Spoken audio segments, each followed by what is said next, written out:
You know that feeling where you just don't want to do something, where you just want to give up?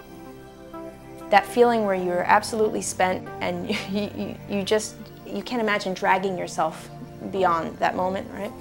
I think to have perseverance is to know exactly how to overcome that feeling every time it hits you. My name is Liz Murray, and I guess most people know about me because of the Lifetime movie that was created about me.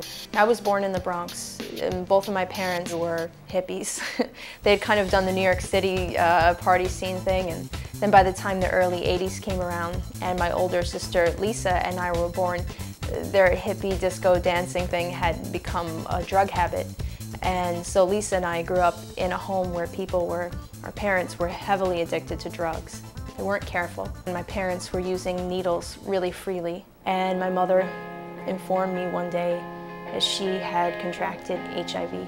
The family just fell apart around this. My father lost the apartment that we grew up in. He began living in a homeless shelter. My mother was in the hospital, fading fast. And I took to the streets with a group of kids who were kind of lost, kids without homes. Pretty soon, there was really nowhere to go back to. I didn't even think that much of it the first night that I slept on the subway. I don't think I ever really sat down at some point and said, I'm a homeless person. It's not like I identified with that. I had just turned 16 when my mother passed away.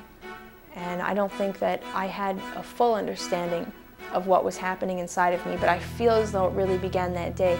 And when I say it, I mean some kind of a change.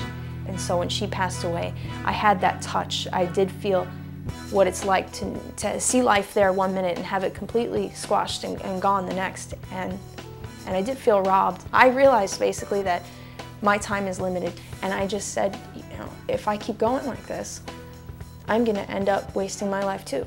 I thought, I need to go to school, because I have all this potential inside of me, and how is it ever going to become anything? Since I was going to be 17 by the time I began high school, I just said, so I'll do high school in 2 years. Well, at the end, as I wrapped up and I finished high school and all those applications got dropped in, I found this scholarship from the New York Times. So I applied to that, and all of this kind of happened at the same time. I actually had my interview at the New York Times the same day that I had my interview with Harvard. The next week, I found out that I was awarded the scholarship. Pretty soon after that, I got the letter. and I remember opening it up, and I don't really have words for it. If I could talk to myself back when I had given up, I would say don't look at the people around you who are doing things and think that they are made of something more than you.